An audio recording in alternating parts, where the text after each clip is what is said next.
To David Lynch, cinema is sound and picture flowing together in time. The distinctive use of sound in his films sets the mood and cues the audience into the inner workings of the film that may not be evident from the images on screen. The sounds go far beyond simply supporting the imagery. They often take on a persona or narrative of their own. Lynch is renowned for exploring complex themes in his films, employing both images and sounds to guide the audience. Time and again, he examines the space and friction between two or more, often incompatible realities. Lost Highway twists through the collision between a paranoid man's idealized fantasy and tormented reality. Similarly, Mulholland Drive unveils parallel realities driven by love, desire, and revenge. Twin Peaks highlights the opposition that existed between Laura Palmer within and without. It's the story of a beautiful and esteemed high school student, to all outward appearances, who was inwardly tormented and dying. With images alone, David Lynch would not be able to convey the intricacies of these weaving plot lines and conflicting realities. Lynch works with a team to create a sweeping sonic experience in each film. In his earlier work, such as Eraserhead, Lynch was involved in the entire sound engineering process, mixing many of the sounds himself. As his film career developed, he began to call on sound designers to find and mix sounds under his direction. He is present during the entire production of the final mix to make sure it's exactly right. Because the use of sound is integral to Lynch's films, he works closely with all sound designers on set, but his relationship with composer Angelo Badalamenti is unparalleled. Their collaboration has been the sonic backbone of Lynch's films. The two began working together on the score for Blue Velvet, but their collaboration has been ongoing. Together, they produced the scores for 8 major projects following Blue Velvet. We just know each other so well that all David has to do is say very few words to me. He describes moods, and moods translate into music to me. But I do music a lot before David even starts shooting the film. This is very unusual because most composers, as you know, and as I've done with all other directors, they show you a finished product and then you compose to that finished product. He sees what he's going to shoot by listening to this music. And very often he'll take that music and bring it right to the set and let the actors move and speak at that pace.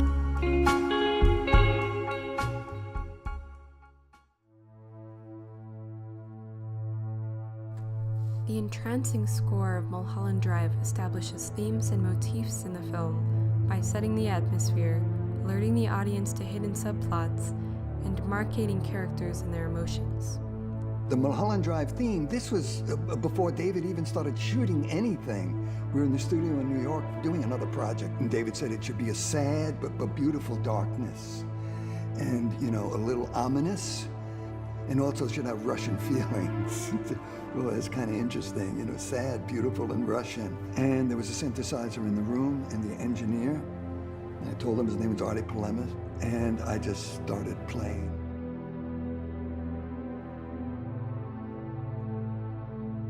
From the opening scene, this film has an air of mystery and foreboding.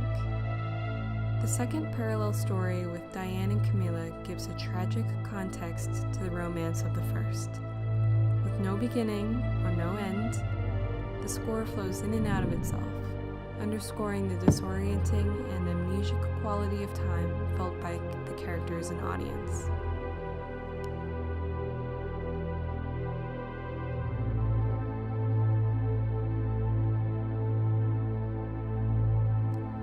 A common technique in cinematic score composition is delegating a particular musical theme to a particular character. This theme can be manipulated to reflect the character's situation or emotions. For example, the theme for Diane is a dissonant inversion of the soaring, hopeful theme of Betty arriving in LA to start her career. During the secret passage sequence towards the end of the film, the music changes from somewhat ominous to somewhat hopeful, reflecting Diane's expectations.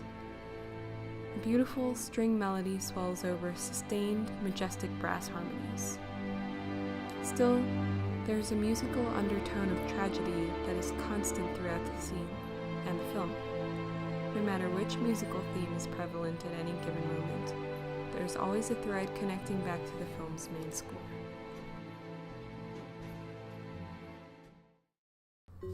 Arguably the most characteristic score of all of Lynch's and Badalamenti's collaborations is that of Twin Peaks.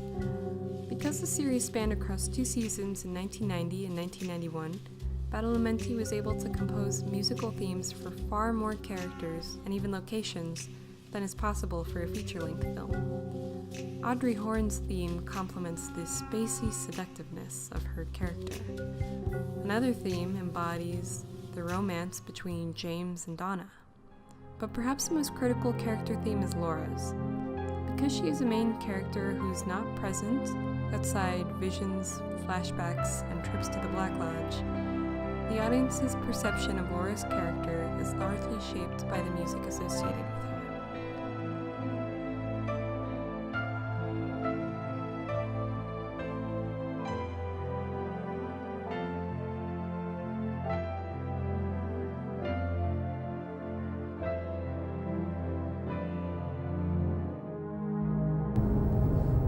While many of the soundscapes Lynch has used in his films have come to life through experimentation, there's always a place for Badalamenti. To create some of the unique drones and textures that appear in the chilling opening sequence of Lost Highway, Lynch applies experimental sound mixing techniques to Badalamenti's original score.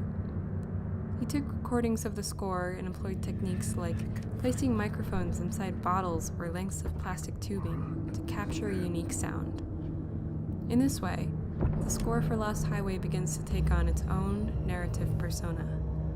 It comes to represent an unseen entity haunting Fred and Renee in their home and other characters throughout the film. Some themes and motifs are established first through the score before they take form on screen, such as Fred's saxophone number that hints at the impending chaos. The use of music and sound is far-reaching in Lynch's work. In Mulholland Drive, The Straight Story, and perhaps most notably in Twin Peaks, Badalamenti's scores are left in the viewer's mind long after the credits roll.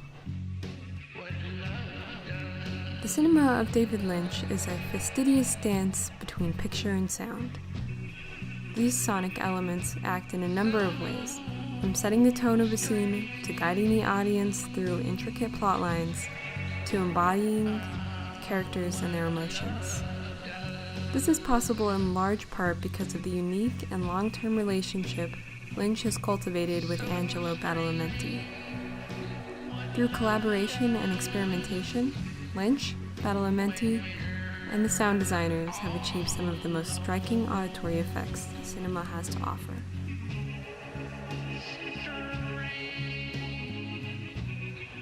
When the